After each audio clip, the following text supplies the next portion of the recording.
मैं ठीक उसी पल पुनर्जन्म लेता हूं जब मुझ पर ताक झांक का झूठा आरोप लगाया जा रहा है। मैं उन दो विकृत और परिचित चेहरों को देखता हूं जबकि एक तीखी आवाज मेरे कानों को चीर रही है। ये एक लड़की की आवाज है और मैं खुशी से मुस्कुराता हूं। मेरा नाम चेन पिगनन है। अपने पिछले जीवन में इस मेट्रो ट्रेन में जो हुआ उसके कारण मेरी जिंदगी बर्बाद हो गई थी। झूठा आरोप, ऑनलाइन उत्पीड़न, नौकरी से बर्खास्तगी, माता पिता द्वारा त्याग दिया जाना और मेरी मंगेतर ने सगाई तोड़ दी थी। इसे सहने में असमर्थ होकर मैंने एक इमारत की छत से कूदकर अपनी जान दे दी थी। लेकिन अब मैं वापस आ गया हूं और जब वे मेरे चेहरे पर फोन तान रहे हैं, मैं शांति से अपनी आस्तीनें चढ़ाता हूं। फिर उनकी हैरान नजरों के सामने मैं अपना मुक्का उठाता हूं। ढाक। उस सूखी आवाज ने मेट्रो के सारे शोर को दबा दिया। पूरी बोगी एक पल में खामोश हो गई। हर कोई सदमे में था। सुजैन, जिसका हाथ अपने सूजते गाल पर था और आंखें फटी हुई थीं, प्रतिक्रिया देने में कुछ सेकंड लगे और फिर उसने एक जोरदार चीख मारी, जैसे किसी सुअर को काटा जा रहा हो। तुम्हारी हिम्मत कैसे हुई मुझे मारने की? ओ नीच आदमी, तुम्हारी हाथ उठाने की हिम्मत कैसे हुई? वह एक चंडी की तरह मुझ पर झपटी। मैंने उसे चकमा देने के लिए एक कदम बगल में बढ़ाया और अपना पैर सीधे येलिन के घुटने के पीछे दे मारा, जिसने फोन पकड़ा हुआ था। येलिन चिल्लाते हुए गिर पड़ी। मैं सुजैन की कलाई पकड़ने के लिए मुड़ा, जो फिर से मुझे मारने की कोशिश कर रही थी, और मैंने उसे एक उल्टा तमाचा जड़ दिया। जोर इतना था कि वह अपनी जगह पर घूम गई और खून से लथपथ होंठों के साथ ये लीन के बगल में जमीन पर गिर पड़ी। पूरी बोगी में हक्का बक्का रह जाने वाली आहें सुनाई दी। मैंने अपनी जैकेट का कॉलर ठीक करने के लिए समय लिया, जो मुड़ गया था। अपने पिछले जीवन में मैं अपना बचाव नहीं कर पाया था। इस जीवन में मैं उनसे केवल वही भाषा बोलूंगा जिसे वे समझते हैं। और तुम एक महिला को कैसे मार सकते हो? एक युवक खुद को रक्षक दिखाने के लिए बीच में कूद पड़ा। उन्होंने मुझ पर झूठा आरोप लगाया। क्या तुमने वह नहीं देखा? मैंने उन्हें आरोप लगाते नहीं देखा, लेकिन मैंने तुम्हें लोगों को मारते हुए देखा है। उसके जवाब ने मुझे हंसा दिया। तो जो तुमने नहीं देखा वह कभी हुआ ही नहीं, बस यही बात है। वह युवक शर्मिंदगी से लाल चेहरा लिए अवाक रह गया। जो भी हो, आप एक महिला को नहीं मारते, बस। अगर तुम्हारी कोई गलती नहीं थी तो उन पर हमला क्यों किया? उसी समय मेट्रो सुरक्षा की वर्दी में एक आदमी रास्ता बनाते हुए आया, जिसने उन दो महिलाओं को जमीन पर देखकर सुजैन को उठाने के लिए जल्दबाजी की और बहुत चिंतित दिखा। मिस, क्या आप ठीक हैं? जॉलीजुन, मैंने उसे अपने पिछले जीवन से पहचान लिया। ये वही चापलूस है जिसने मेरा फोन छीन लिया था। उसने यह भी कसम खाई थी कि सीसीटीवी कैमरे खराब थे, जिससे मुझे अपनी बेगुनाही साबित करने से हमेशा के लिए रोक दिया गया। अपने रक्षक को देखकर सुजैन आदेश पर आंसू बहाने लगी। ऑफिसर, ये वही है। ये छिपकर हमारी वीडियो बना रहा था और जब हमने इसे रंगे हाथों पकड़ा तो इसने हमें पीटा। जाओ लिजुन ने मेरी ओर उंगली उठाई। अपना फोन मुझे दो। मेरी मुस्कान ने उसे असहज कर दिया। और क्या चाहिए? क्योंकि मैंने तुम्हें लोगों को मारते हुए देखा है। बहस करने की जरूरत नहीं है। मैंने अपना फोन निकाला और सीधे 17 नंबर डायल किया। हेलो। हाँ, नमस्ते। मैं मेट्रो में हूं।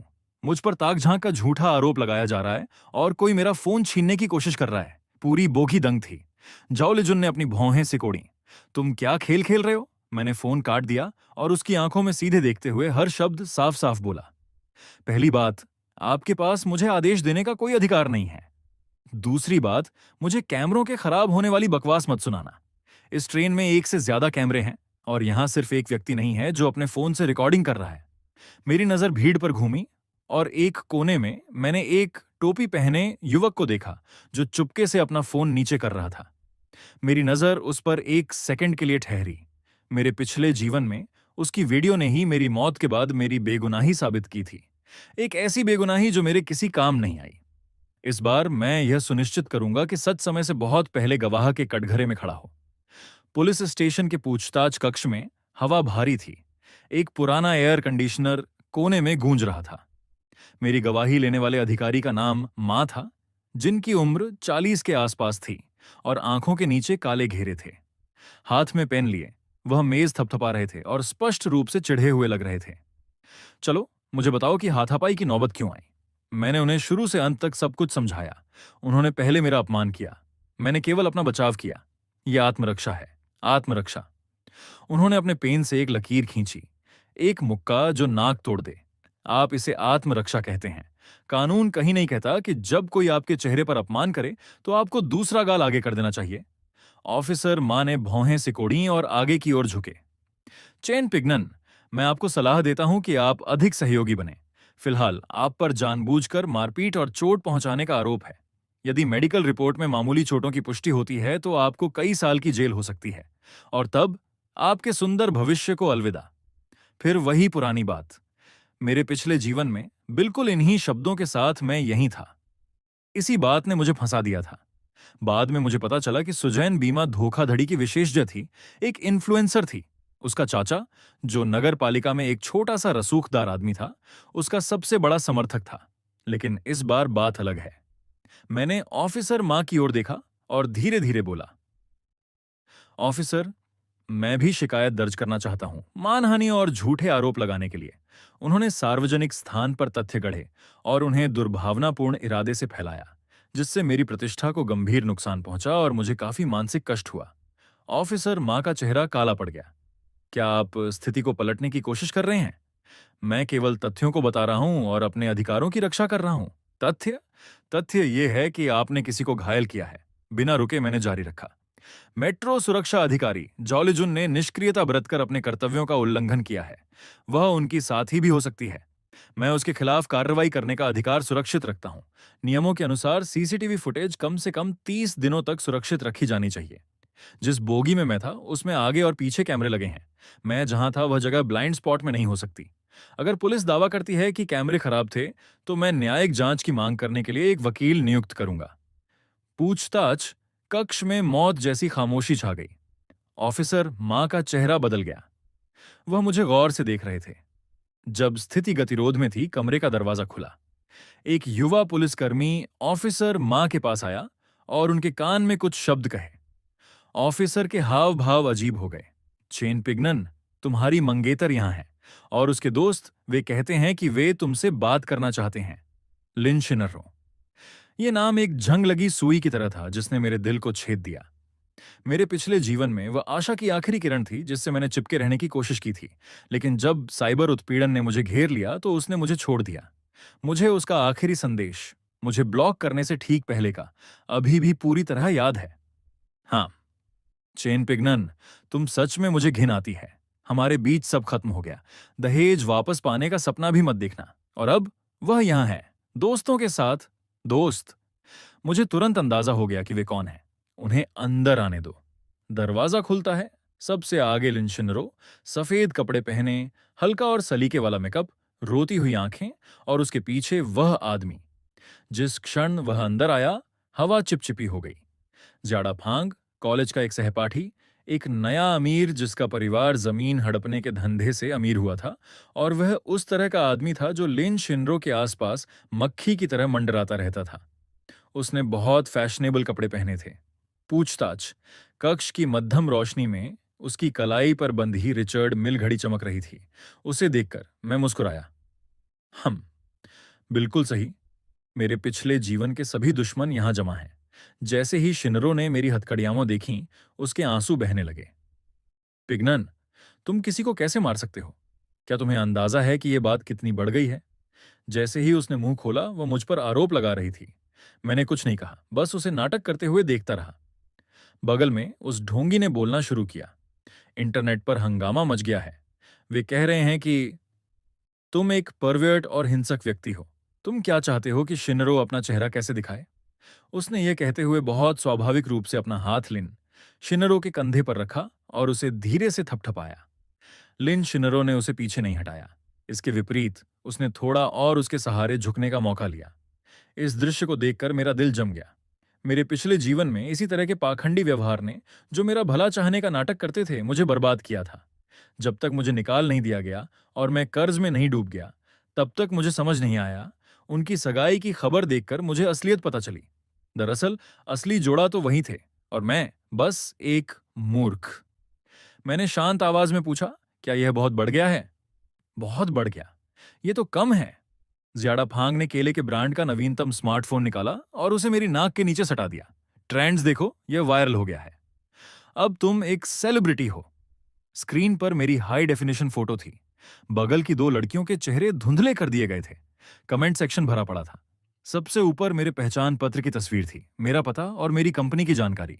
नीचे ये मेरे लिए गालियों की बाट थी। शिन्नरों का शरीर कांप रहा था। जाओ, उनसे माफी मांगो और तुरंत उन्हें मुआवजा दो। जब तक वे पोस्ट हटाते हैं और माफी का बयान जारी करते हैं, तब तक स्थिति संभालने का एक मौका है। ज्याडा फांग ने तुरंत बात आगे बढ़ाई। पिग्नन, एक भाई की सलाह मानो, माफी मांग लो, मैंने पता किया है। इस सुजैन के अच्छे संपर्क हैं, तुम उसे बर्दाश्त नहीं कर पाओगे। सार्वजनिक रूप से माफी मांगो, कुछ पैसे दो और मामला रफा दफा हो जाएगा। वह थोड़ा रुका। अगर तुम्हारे पास पैसे नहीं हैं, तो मैं तुम्हें रकम उधार दे सकता हूं। ब्याज के लिए हम बाजार की दरों पर बात कर लेंगे। और देखो, वह एक नेक इंसान का नाटक कर रहा था। बाजार की दरें, शायद सूदखोरों वाली दरें। मुझे अंदाजा था। पिग्नन, तुमने सुना? यह देखकर कि मैं कोई प्रतिक्रिया नहीं दे रहा हूं, लिन शिनरो और भी बेचैन हो गई। ज्याडा फांग तुम्हारी मदद करने के लिए तैयार है। तुम किसका इंतजार कर रहे हो? इसे खत्म करो, जल्दी स्वीकार कर लो। क्या तुम तभी खुश होगे जब कंपनी तुम्हें निकाल देगी? उसका चेहरा निराशा और डर का मुखौटा था। तो मेरी बेगुनाही और मेरी गरिमा एक नौकरी से कम कीमती थी। उसे मेरी प्रतिष्ठा की जरा भी परवाह नहीं थी। उसे बस इस बात का डर था कि इसका असर उस पर न पड़े। पूछताछ कक्ष का दरवाजा फिर से खुला। ऑफिसर मां हाथ में एक फाइल लिए अंदर आए और उसे मेज पर पटका। चेन पिग्नन, यह रहा आपसी समझौते का दस्तावेज। दूसरा पक्ष 5 लाख युआन का मुआवजा और एक माफी की वीडियो मांग रहा है। अगर तुम मान जाते हो और दस्तखत करते हो तो मामला बंद हो जाएगा। 5 लाख। मेरे पिछले जीवन में भी यही रकम थी। बिल्कुल इसी तरह उन्होंने मुझे दस्तखत करने के लिए मजबूर किया था। मैंने समझौते को नजरअंदाज करते हुए लिनशिनरो की ओर देखा और धीरे धीरे बोला, लिनशिनरो, क्या तुम मुझ पर विश्वास करती हो? वह ठिठक गई। पूछताछ कक्ष में मौत जैसी खामोशी छा गई। हर कोई उसे देख रहा था। क्या तुम्हें विश्वास है कि मैंने छिपकर वीडियो नहीं बनाया? क्या अब इस बारे में बात करने का कोई मतलब है? चाहे तुमने वीडियो बनाया हो या नहीं, क्या यह महत्वपूर्ण है? अब हर किसी ने देख लिया है कि तुमने किसी को मारा है। क्या तुम थोड़े समझदार नहीं बन सकते? महत्वपूर्ण नहीं? मैं हंसा। तो मेरी बेगुनाही उसकी नजरों में कोई मायने नहीं रखती थी। ज्याडा फांग आगे बढ़ा, मुझे एक विजेता की नजर से देख रहा था। पिग्नन, शिनरो भी तुम्हारा भला चाहती है, थोड़े समझदार बनो। आज के समाज में सच का कोई महत्व नहीं है। महत्व इस बात का है कि लोग क्या मानते हैं। उसने समझौता उठाया और दस्तखत वाली जगह पर अपनी उंगली से थपथपाया, जैसे कि वह मुझ पर उपकार कर रहा हो। 5 लाख के लिए साइन करो, मैं तुम्हें भेज दूंगा। तुम बाद में मुझे उधार की रसीद दे देना और एक माफी का वीडियो रिकॉर्ड कर लो। चलो, कुछ अच्छे शब्द बोलो, अपना थोड़ा घमंड छोड़ो। एक आदमी को झुकना आना चाहिए। दरवाजे की झिड़ी से दो महिलाओं, सुजैन और ये लिन की संतुष्ट हंसी सुनाई दी। हम और मैं सोचती थी कि यह अड़ियल है। आखिरकार यह भी दूसरों की तरफ फुस्सा हो गया। पूरे 5 लाख। इस बार हमने जैकपॉट मारा है। आज रात हम सबसे महंगे जापानी रेस्तरां में खाना खाएंगे। हम इस बेचारे को घुटनों पर लाकर भुगतान करवाएंगे। आह! उसकी आवाज तेज नहीं थी, लेकिन हर शब्द सुई की तरह था। फिर भी हर कोई अनसुना करने का नाटक कर रहा था। ऑफिसर मां ने मेज पर जोर से हाथ मारा। साइन करो और जल्दी। हमारा समय बर्बाद मत करो। मैंने अपने सामने इन लोगों को देखा। ज्याडा फांग अपने पैसे से मेरी गरिमा को कुचलना चाहता था। मेरी मंगेतर मुझे अपना दोष स्वीकार करने के लिए दबाव डाल रही थी। वे लोग जो सच को तोड़ मरोड़ रहे थे। और उन दो महिलाओं को भी नहीं भूलना चाहिए जो दरवाजे के पीछे पहले से ही अपनी जीत का जश्न मना रही थीं। उन्होंने मुझे कदम दर कदम खाई में गिराने के लिए अपना जाल बुना था, लेकिन इस बार वे सिर्फ सपना ही देख सकते थे। मैंने पेन उठाया। ये देखकर लिन शिनरो और ज्याडा फांग ने राहत की सांस ली। ऑफिसर मां अपनी कुर्सी पर पीछे झुक गए। कलाई के एक तेज झटके के साथ मैंने पेन को मेज पर जोर से पटक दिया। इस समझौते पर मैं हस्ताक्षर नहीं करूंगा। 5 लाख, एक पैसा भी नहीं। माफी की वीडियो। अपने सपनों में देखना। माहौल जम गया। चैन पिग्नन, तुम पागल हो गए हो। लिन शिनरो सबसे पहले चिल्लाई। क्या तुम्हें परिणामों का अंदाजा है? मैं देख रहा हूं कि तुम केवल डंडे की भाषा समझते हो। ऑफिसर मां ने मेज थपथपाई और चिल्लाए, कोई है? चूंकि यह समझौते से इनकार कर रहा है, इसे हथकड़ी लगाओ और हिरासत में ले लो। दो युवा पुलिसकर्मी तुरंत हथकड़ी लेकर आगे बढ़े। ज्याडा फांग का चेहरा सख्त हो गया। उसने मुझे धमकाने के लिए आवाज धीमी की। चैन पिग्नन, मैंने तुम्हें एक मौका दिया था। चूंकि तुम मेरा बढ़ाया हुआ हाथ ठुकरा रहे हो, तो अगर मैं हमारी सालों की दोस्ती भूल जाऊं तो शिकायत मत करना। मैं यह सुनिश्चित करूंगा कि तुम जेल में बहुत बुरा वक्त बिताओ। मैं घृणा से विकृत उसके चेहरे को देख रहा था। मेरे भीतर केवल प्रतिशोध की एक लहर दौड़ रही थी। मुझे हिरासत में लोगे? हम? बहुत अच्छा, मैंने खुद अपनी कलाइयां आगे कर दी। लेकिन मुझे हथकड़ी लगाने से पहले मेरा सुझाव है कि आप कुछ दिलचस्प देख लें। अभी मैंने अपनी बात पूरी ही की थी कि पूछताछ कक्ष का दरवाजा एक जोरदार आवाज के साथ झटके से खुला। एक अधेड़ उम्र का व्यक्ति जिसने पुलिस कमिश्नर की वर्दी पहनी थी अंदर दाखिल हुआ। उसका चेहरा चौकोर था और उसमें एक स्वाभाविक अधिकार था। उसके पीछे दो मातहत थे जिनके हाथों में रिकॉर्डर थे। उसे देखते ही ऑफिसर मां ऐसे उछला जैसे उसे बिजली का झटका लगा हो। को कमिश्नर जी ने आप यहां क्या कर रहे हैं? कमिश्नर जी ने कहे जाने वाले उस व्यक्ति ने उसकी ओर देखा तक नहीं। वह सीधे कंप्यूटर की ओर गया और अपने अधीनस्थ को आदेश दिया, शेन शेंग, वह वीडियो ढूंढो जिसे न्याय कभी अनुपस्थित नहीं होता। नाम के यूजर ने 5 मिनट पहले ऑनलाइन पोस्ट किया है और उसे स्क्रीन पर चलाओ। जल्द ही दीवार पर एक वीडियो प्रोजेक्ट किया गया। तस्वीर हिल रही थी लेकिन आवाज की गुणवत्ता बेहतरीन थी। ट्रेन की बोगी में सुजैन और ये लिन ने एक दूसरे को धूर्तता से देखा। उसके ठीक बाद सुजैन का शरीर झुका और वह बड़ी सटीकता के साथ मुझसे टकराई। तुम क्या कर रहे हो? क्या तुम अपने फोन से मेरी वीडियो बना रहे हो? उसकी तीखी और चुभने वाली आवाज स्पीकर के माध्यम से पूरे कमरे में गूंज उठी। मैंने स्क्रीन पर खुद को देखा, जो पूरी तरह से हक्का बक्का रह गया था। इससे पहले कि मैं अपना बचाव कर पाता, मुझ पर गालियों की बौछार कर दी गई। कमीने कहीं के। हर शब्द मेरी आत्मा में सुई की तरह चुभ रहा था। लेकिन कमरे में मौजूद बाकी लोगों ने अपनी नजरें फेर लीं। ऑफिसर मां का चेहरा पीला पड़ गया और उसकी कनपटियों पर पसीने की बूंदें चमकने लगीं। ज्यादा फांग की कुटिल मुस्कान उसके होठों पर ही जम गई। वह बिना पलक झपकाए स्क्रीन को घूर रहा था। वहीं लेन शिनरो ने अपने मुंह पर हाथ रख लिया। उसका शरीर लड़खड़ा रहा था। उसकी आंखों में पहले हैरानी थी और फिर वह गहरे अपमान और डर में डूब गई। वीडियो चलता रहा। मैं अन्य यात्रियों से घिरा हुआ था। सुरक्षा एजेंट जॉलिजुन ने मुझे बेरहमी से दीवार के साथ सटा दिया, जबकि भीड़ के पीछे छिपी सुझैन और येलिन विजय की मुस्कान मुस्कुरा रही थीं। वीडियो का अंत उनके फोन स्क्रीन के क्लोजअप से हुआ, जहां उनकी बातचीत दिख रही थी। ये हमारी जेब में है, रुको, मेरे इशारे का इंतजार करो, हम पीछे नहीं हटेंगे। इस बार इसकी प्रतिष्ठा पूरी तरह बर्बाद करनी है। वीडियो खत्म हुआ और स्क्रीन काली हो गई। लेकिन घृणा से भरे उनके वे दो चेहरे कमरे में मौजूद हर व्यक्ति के दिमाग में गर्म लोहे की छाप की तरह अंकित हो गए। नहीं, ये सच नहीं है, ये एडिटिंग है। सुजैन प्रवेश द्वार से चिल्लाई और कंप्यूटर की ओर झपटी। एक पुलिसकर्मी ने बिजली की गति से प्रतिक्रिया दी। उसका हाथ मरोड़ा और उसे मेज पर जोर से दबा दिया। येलिन जमीन पर ढह गई। उसकी आंखें खाली थीं और वह बड़बड़ा रही थी। ऑफिसर मां के होंठ कांप रहे थे। ज्यादा फांग का चेहरा सफेद से लाल और फिर हरा हो रहा था, जैसे किसी चित्रकार का पैलेट हो। उसे अपने आसपास जलती हुई नजरें महसूस हो रही थीं, जैसे वे उसकी खाल उधेड़ देंगी। मैं धीरे से खड़ा हुआ। मेरी हथकड़ियों की धातु की खनक सुनाई दी। डायरेक्टर जने, क्या आपको अब भी मेरे कबूलनामे की जरूरत है? डायरेक्टर जने की नजर पूरे कमरे में घूमी और फिर मुझ पर टिक गई। इसकी हथकड़ियां खोल दो।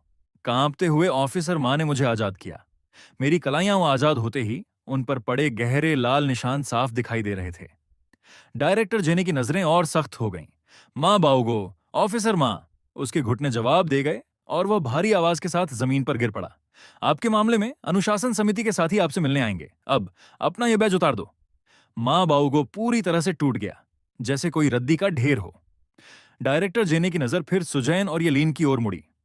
जहां तक आप दोनों की बात है, मानहानि, झूठा आरोप, ब्लैकमेल और जबरन वसूली के संदेह में सबूत अकाट्य हैं, जो आपके मामले को गंभीर बनाते हैं। इन्हें ले जाओ। पूछताछ के लिए इन्हें तुरंत अलग करो। दोनों महिलाओं को बाहों से पकड़ लिया गया। तभी वे अपनी सुस्ती से बाहर आईं और चिल्लाने लगीं। मुझे छूने की हिम्मत मत करना! सुजैन अपने फेफड़े फाड़कर चिल्लाई।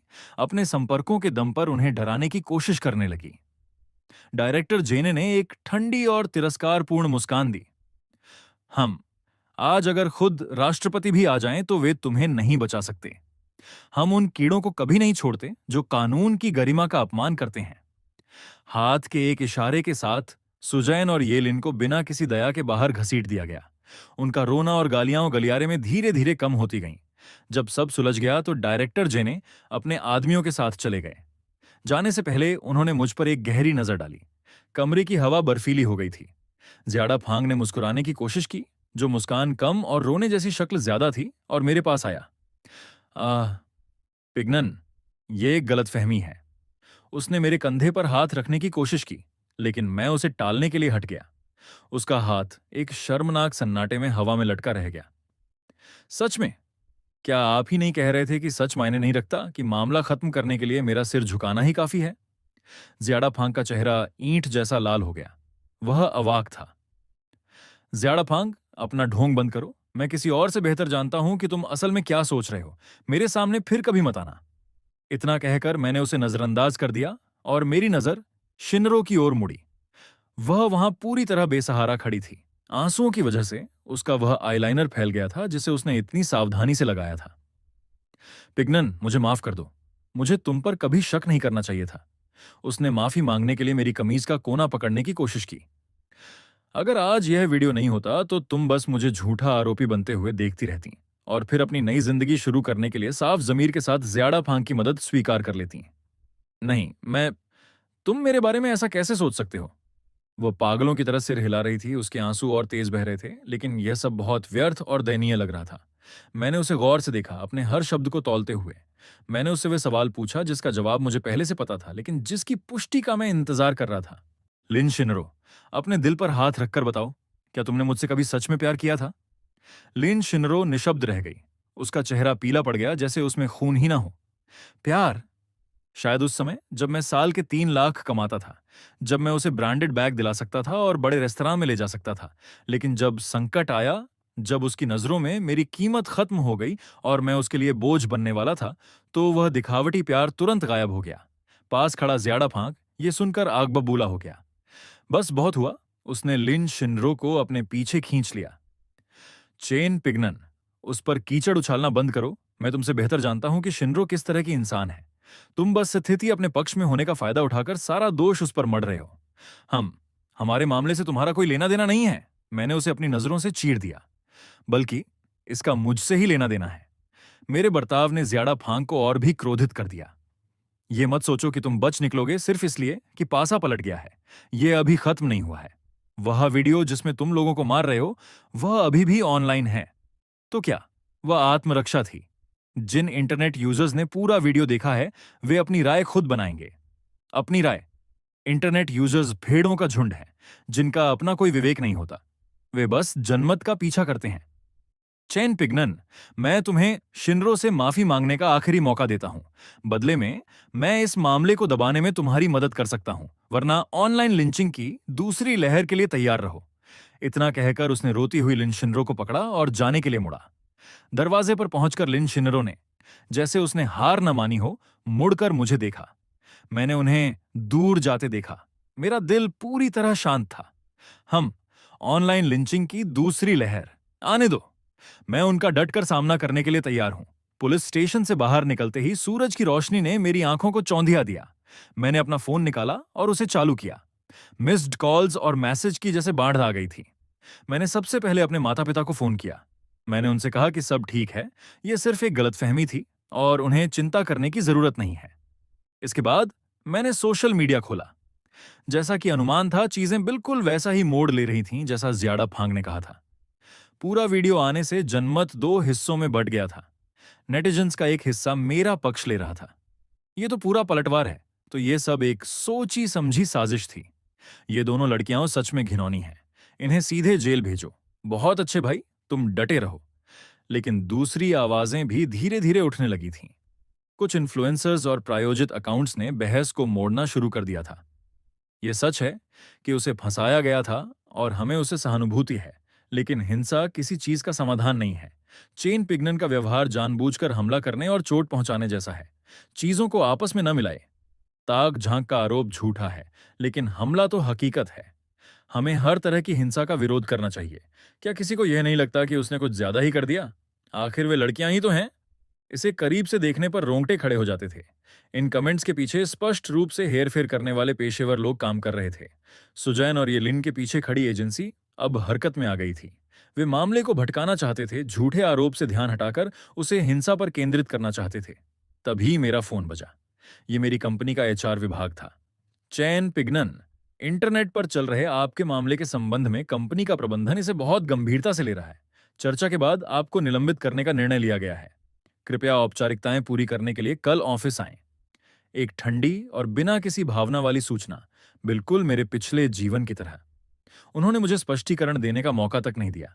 उनकी नजर में मुसीबत खड़ी करने वाला कर्मचारी एक बोझ है जिसे किसी भी समय हटाया जा सकता है।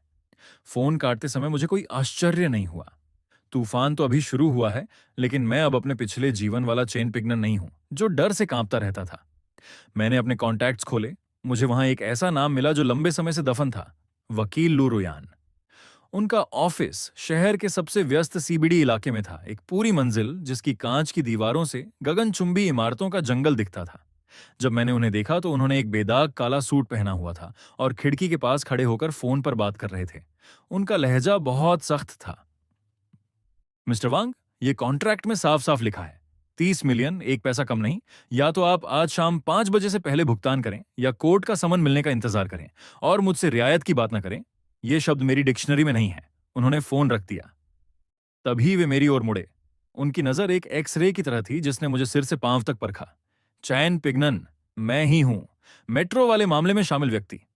लू रोयान करीब आए, मेरे सामने बैठे और पैर पर पैर चढ़ा लिए। वे थोड़ा आगे झुके, जिससे मुझ पर एक तीव्र दबाव महसूस हुआ। मेरी फीस $5,000 है। क्या आप वाकई मुझे काम पर रखना चाहते हैं? बिल्कुल। मैंने एक बैंक कार्ड निकाला और उनके सामने रख दिया। इसमें 2 लाख हैं। इसे वकील की फीस के तौर पर एडवांस समझें। अगर यह काफी नहीं है तो मैं दूसरा रास्ता निकालूंगा। ये पिछले कुछ सालों की मेरी सारी बचत थी। पिछले जीवन में मैंने मूल रूप से इस पैसे का उपयोग लिन शिनरों के साथ घर खरीदने के लिए डाउन पेमेंट के रूप में करने की योजना बनाई थी। अंत में उसने मुझसे यह पैसा दहेज के बहाने छीन लिया था। लू रोयान ने कार्ड पर एक नजर डाली, लेकिन उसे छुआ नहीं। पैसा समस्या नहीं है। मैं केवल वही केस लेता हूं जो एक चुनौती हो। अपनी मांगें बताइए। मेरी मांगें सरल हैं। पहला, मैं सुजैन, येलिन और उनका समर्थन करने वाली संस्था पर मुकदमा करना चाहता हूं। आरोपों में मानहानि, झूठा आरोप, साजिश, ब्लैकमेल और जबरन वसूली शामिल होनी चाहिए। मैं चाहता हूं कि वे बर्बाद हो जाएं, उनकी प्रतिष्ठा नष्ट हो जाए और वे जेल में सड़ें। दूसरा, मैं मेट्रो कंपनी पर प्रबंधन की लापरवाही के लिए और सुरक्षा एजेंट जॉलजुन पर सत्ता के दुरुपयोग और पेशेवर लापरवाही के लिए मुकदमा करना चाहता हूं। मैं चाहता हूं कि वे सार्वजनिक रूप से माफी मांगें और मेरे मानसिक कष्ट के लिए मुआवजा दें। तीसरा, मैं उन मार्केटिंग अकाउंट्स और इन्फ्लुएंसर्स पर मुकदमा करना चाहता हूं जिन्होंने मीडिया लिंचिंग की साजिश रची और इंटरनेट पर मुझ पर व्यक्तिगत हमले किए। मैं चाहता हूं कि वे न्याय के सामने अपने कृत्यों का जवाब दें। चौथा, मैं अपनी कंपनी फांगा ग्रुप पर मुकदमा करना चाहता हूं जिसने मुझे बिना किसी ठोस कारण के निलंबित कर दिया। यह अवैध है। मैं चाहता हूं कि वे मुझे मेरे पद पर वापस लें और हुए नुकसान की भरपाई करें।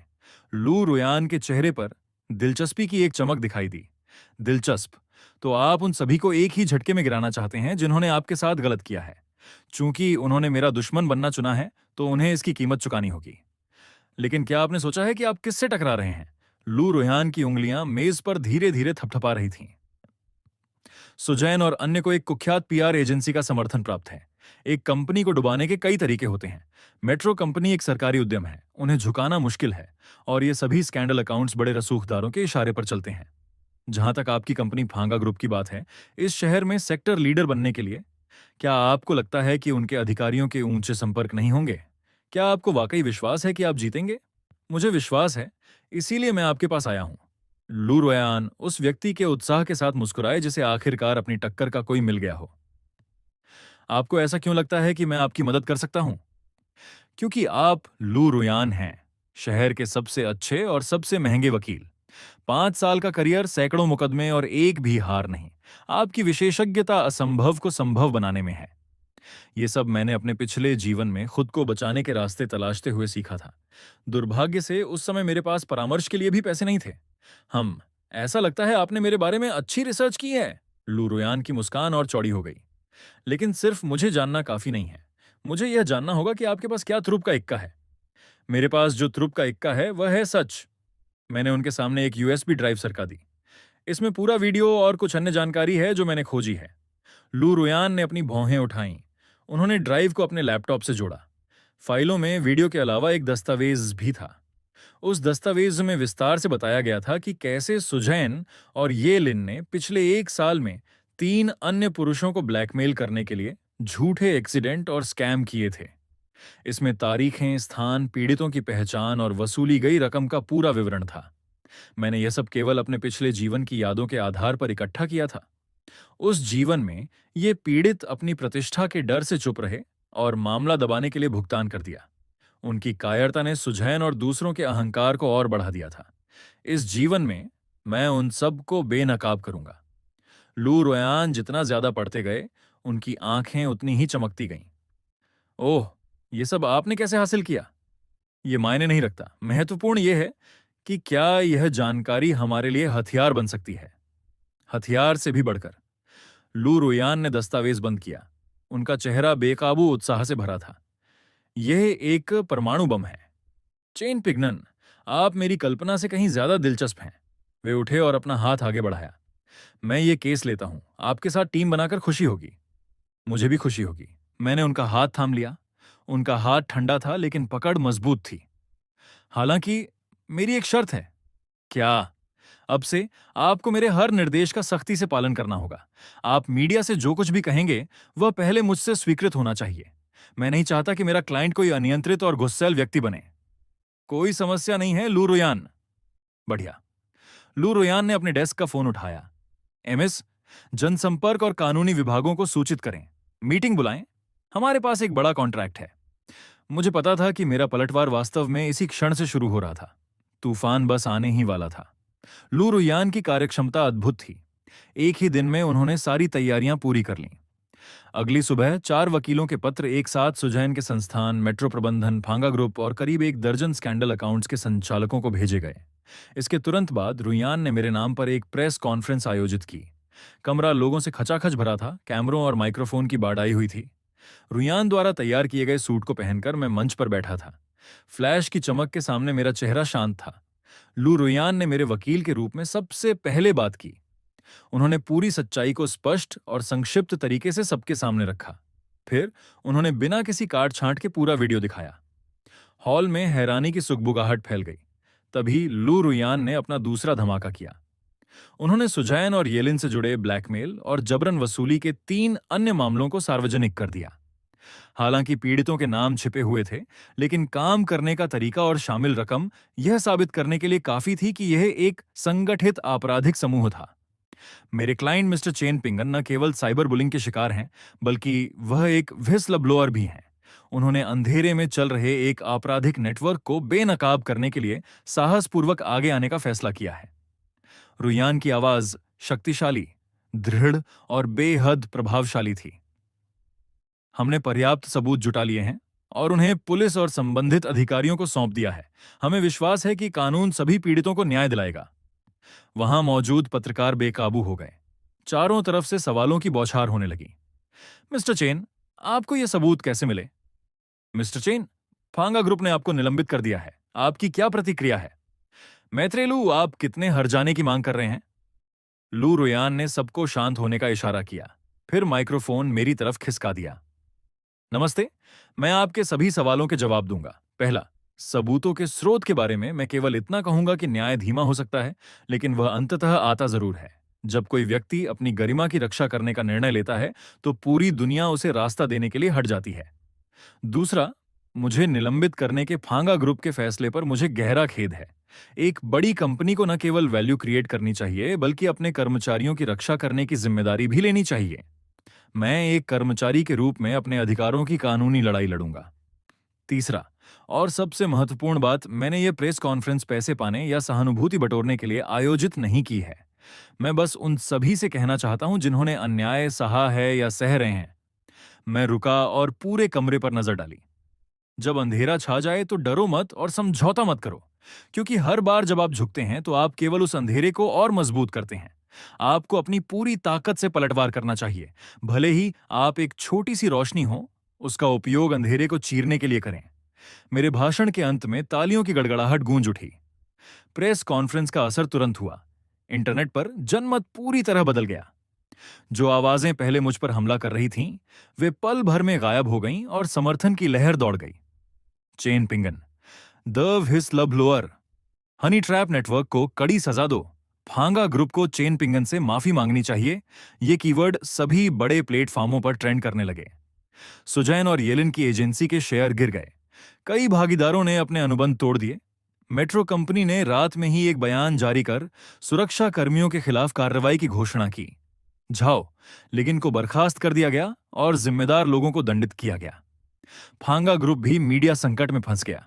उनकी वेबसाइट और कमेंट सेक्शन पर नाराज लोगों ने धावा बोल दिया। तभी मेरा फोन बजा। वह एक अनजान नंबर था। हेलो, क्या यह चेन पिंगन है? दूसरी तरफ से एक जानी पहचानी लेकिन घिनौनी आवाज आई। वह ज्यादा फेंक था। उसका लहजा चापलूसी भरा और जल्दबाजी में था। पिंगन, मैं हूं जाड़ा फेंक। पहले जो हुआ वह सिर्फ एक गलतफहमी थी। मुझे भी धोखा दिया गया था। तुम इन सबसे ऊपर हो, मुझ पर गुस्सा मत करो। अगर तुम्हारे पास कुछ कहने के लिए है तो कहो, मैंने ठंडे स्वर में जवाब दिया।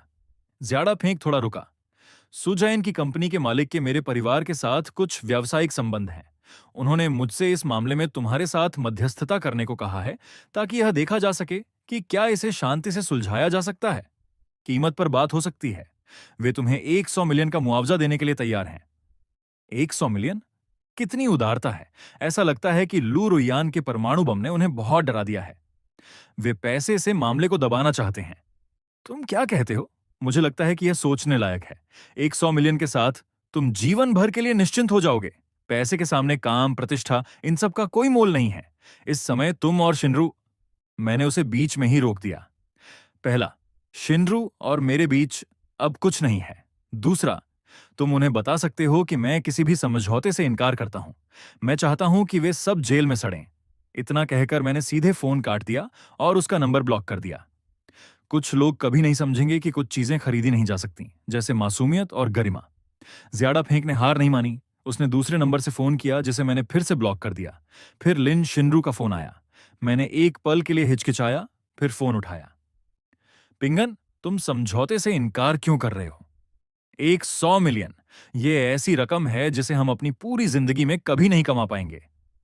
शायद तुम्हें कुछ गलतफहमी हुई है। अगर मैं वह पैसा ले भी लेता तो उसका तुमसे कोई लेना देना नहीं होता। क्या मतलब कोई लेना देना नहीं? हमारा ब्रेकअप नहीं हुआ है। जैसे ही तुम्हारे पास पैसा आएगा हम तुरंत शादी कर सकते हैं। हम सबसे सुंदर घर और सबसे अच्छी कार खरीदेंगे। चेन पिंगन, क्या तुम भूल गए कि तुमने मुझसे वादा किया था कि मैं एक अच्छा जीवन जीऊंगी? सच है, मैं मानता हूं, लेकिन तुम शायद ये भूल गई हो कि जब मुझे तुम्हारी सबसे ज्यादा जरूरत थी तब तुमने क्या किया था। लिन शिनरू, ये तुम ही थी जिसने अपने हाथों से वह सब छोड़ दिया जो हमारे पास था। मैं उस समय बस भटक गई थी और वह तुम्हारे भले के लिए था। मुझे डर था कि तुम जेल चले जाओगे। ज्यादा फेंक ने मुझसे कहा कि अगर तुम बातचीत के लिए राजी हो गए तो उसका परिवार अपने प्रभाव का इस्तेमाल करके सुजैन और अन्य लोगों से शिकायत वापस करवा सकता है और तुम्हारा आपराधिक रिकॉर्ड भी साफ करवा सकता है। तो वह अभी भी उसे इस तरह के झूठ से धोखा दे रहा था, या यूं कहें कि वह खुद इस पर विश्वास करना चाहती थी, क्योंकि उसकी दुनिया में व्यक्तिगत स्वार्थ हमेशा सही और गलत से ऊपर होता है। लिन शिनरू, मैं आखिरी बार कह रहा हूं, मेरे मामले किसी और के सरोकार नहीं है। हमारे बीच सब खत्म हो चुका है। अब मुझे परेशान मत करना। चेन पिंगन, तुम कमीने, तुम एहसान फरामोश। तुम्हें लगता है कि तुम ज्यादा फेंक के बिना जीत गए? तुम कुछ भी नहीं हो। तुम पछताओगे। वह फोन के दूसरी तरफ पागलों की तरह चिल्ला रही थी। बिना एक शब्द कहे मैंने फोन काट दिया। पछतावा? मुझे केवल एक ही बात का पछतावा है कि मैंने अपने पिछले जीवन में उसका असली चेहरा पहले क्यों नहीं देखा। कुछ दिनों बाद सभी आरोपियों को अदालत के समन सौंप दिए गए। लू रुयान सामूहिक मुकदमा चलाने के लिए 3 अन्य पीड़ितों के साथ शामिल हो गए। मुकदमे के दिन अदालत के बाहर पत्रकारों की भारी भीड़ थी। कोर्ट रूम में मैंने वही पुराने चेहरे देखे। सुजैन और येलिन कैदियों की वर्दी में थीं। उनके चेहरों से सारी अकड़ गायब हो चुकी थी। उनकी एजेंसी का मालिक, एक अधेड़ उम्र का चिपचिपा सा आदमी, पीला पड़ गया था। मेट्रो कंपनी का प्रतिनिधि, फांगा ग्रुप का कानूनी सलाहकार और मार्केटिंग अकाउंट्स के जिम्मेदार लोग सब सिर झुकाए बैठे थे। मेरी तरफ देखने की हिम्मत नहीं कर पा रहे थे। ज्यादा फेंक और लिन शिनरू दर्शकों के बीच बैठे थे। ज्यादा फेंक शायद ये देखने आया था कि क्या उसके परिवार के संबंध काम आएंगे, जबकि लिन शिनरू को शायद अब भी लग रहा था कि मैं मान जाऊंगा। सुनवाई एक तरफा जीत थी। लू रुयान द्वारा तैयार किए गए सबूतों का जखीरा पूरा और अचूक था। Video, audio recording, bank transfer statement, chat के स्क्रीनशॉट, हर सबूत आरोपियों के लिए एक गहरे आघात जैसा था। उनके वकील बेबस थे। उनकी दलीलें कमजोर और हास्यास्पद थीं। अपने अंतिम बयान में सुजैन और येलिन फूट फूट कर रोने लगीं और माफी मांगने लगीं। उन्होंने दावा किया कि वे कुछ समय के लिए अंधी हो गई थीं और सुधार का एक मौका चाहती थीं। मैं पत्थर की तरह अडिग रहा। माफी के लिए अब बहुत देर हो चुकी थी। जब वे मुझ पर सबसे गंदी गालियों से हमला कर रहे थे, जब वे मेरा जीवन बर्बाद करने के लिए जनता को गुमराह कर रहे थे, तब उन्होंने मुझे मौका क्यों नहीं दिया? अंतिम फैसला आया। सुजैन और येलिन को मानहानि, झूठे आरोप और ब्लैकमेल के लिए दोषी पाया गया और 8 साल की जेल की सजा सुनाई गई। एजेंसी के मालिक को मुख्य अपराधी मानते हुए 12 साल की सजा मिली। उसकी सारी अवैध कमाई जब्त कर ली गई और उस पर भारी जुर्माना लगाया गया। अन्य कर्मचारियों को भी सजा मिली। मेट्रो कंपनी, फांगा ग्रुप और शामिल मार्केटिंग अकाउंट्स को सार्वजनिक माफी मांगने और मुझे मानसिक प्रताड़ना व आय की हानि के लिए कुल 3 मिलियन युआन का हर्जाना देने का आदेश दिया गया। जज का हथौड़ा बजा। मैंने राहत की एक लंबी सांस ली। मेरे पिछले जीवन का अन्याय आखिरकार इस क्षण धुएं की तरह उड़ गया। जब मैं अदालत से बाहर निकला तो सूरज चमक रहा था। लीन शिनरू मुझे रोकने के लिए दौड़ती हुई आई। पिंगन, क्या हम सच में वापस नहीं जा सकते? मैंने उसके सजे धजे चेहरे को देखा और वह मुझे अचानक एक अजनबी जैसा लगा। मैंने कोई जवाब नहीं दिया और बिना रुके उसके पास से निकल गया। थोड़ी दूर पर ज्याडा फेंक अपनी स्पोर्ट्स कार में बेसब्री से हॉर्न बजा रहा था। यही वह दुनिया है जिससे वह ताल्लुक रखती है और मेरी दुनिया में अब उसके लिए कोई जगह नहीं है। चेन पिंगन, 1 मिनट रुको, लू रुयान ने मुझे पुकारा। उन्होंने मुझे एक दस्तावेज थमाया। यह फांगा ग्रुप का माफीनामा और एक नियुक्ति पत्र है। उन्होंने तुम्हें तुम्हारे पद पर वापस बहाल कर दिया है और वे तुम्हें नए संकट प्रबंधन विभाग के निदेशक के रूप में नियुक्त करना चाहते हैं। सालाना वेतन पुराने से 3 गुना ज्यादा है। फांगा ग्रुप का नियुक्ति पत्र, सुनहरे अक्षरों में छपा हुआ, बड़ी ईमानदारी का प्रतीक। संकट प्रबंधन विभाग के निदेशक, 1 मिलियन सालाना। किसी भी कर्मचारी के लिए यह एक ऐसा लालच है जिसे ठुकराना नामुमकिन है। यह उनकी गलती सुधारने का तरीका था और मुझे फिर से अपने साथ जोड़ने का भी, क्योंकि मुझ जैसा प्रतिभाशाली व्यक्ति जिसने अकेले ही इतना बड़ा मीडिया तूफान खड़ा कर दिया और सुरक्षित बाहर निकल आया, उसके जनसंपर्क कौशल प्रमाणित थे।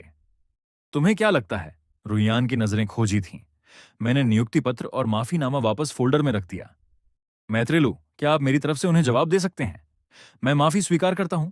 जहां तक नौकरी के प्रस्ताव की बात है, मैं उनकी सराहना करता हूं, लेकिन मैं वापस नहीं जाऊंगा। लू रुयान थोड़ा हैरान हुए। क्यों? यह एक बेहतरीन अवसर है।